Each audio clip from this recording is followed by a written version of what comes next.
L'histoire et les méthodes traditionnelles de la récupération d'eau de pluie en Afrique. L'histoire de la récupération d'eau de pluie peut être remontée jusqu'aux anciennes civilisations de différentes régions de l'Est, dont la vallée de l'Indus. À l'époque de l'Empire romain, la récolte de l'eau de pluie était de l'ordre de l'art et de la science, avec beaucoup d'anciennes cités, incorporant l'art et la technologie de l'époque.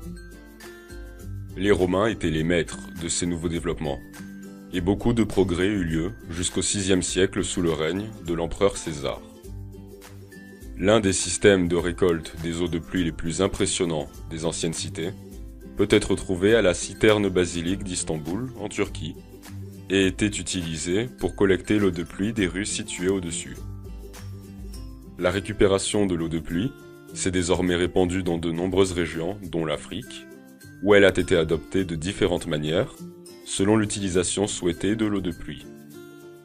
Il y a une évidence documentée de l'existence de systèmes de récupération des eaux de pluie dans pratiquement tous les recoins de l'Afrique. Différentes méthodes de récolte d'eau de pluie ont été utilisées dans différentes parties de l'Afrique avec succès. Certaines des méthodes de récupération de différents pays d'Afrique ont évolué localement, là où d'autres ont été adoptées dans différentes régions, en conséquence d'un apprentissage croisé. L'adoption d'une des méthodes, qu'elle soit inspirée en interne ou à l'extérieur, a surtout dépendu du désir et de la capacité des individus ou des communautés à accommoder de telles innovations, ainsi que du support du gouvernement.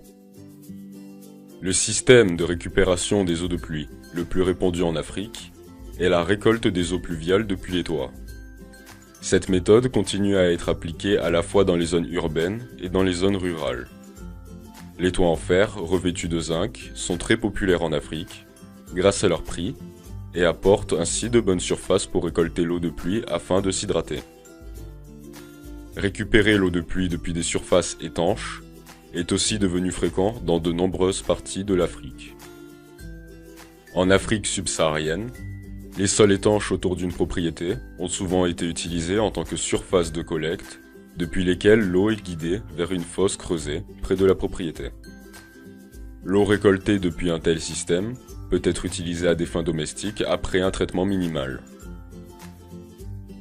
En Afrique, beaucoup de gens ont toujours tiré avantage des ruissellements s'écoulant librement le long des routes ou lors des déluges temporaires. Le ruissellement est généralement dirigé vers des fossés creusés, connus sous le nom de charcs aux dams, où il est stocké ou dirigé vers des fermes. La surface des charcs aux dams est généralement recouverte avec du plastique ou de l'argile pour minimiser les fuites. L'eau stockée est souvent utilisée pour le lavage, l'hydratation des animaux ainsi que le jardinage. Dans certains cas, de telles eaux ont été utilisées pour boire, surtout dans des communautés pastorales reculées.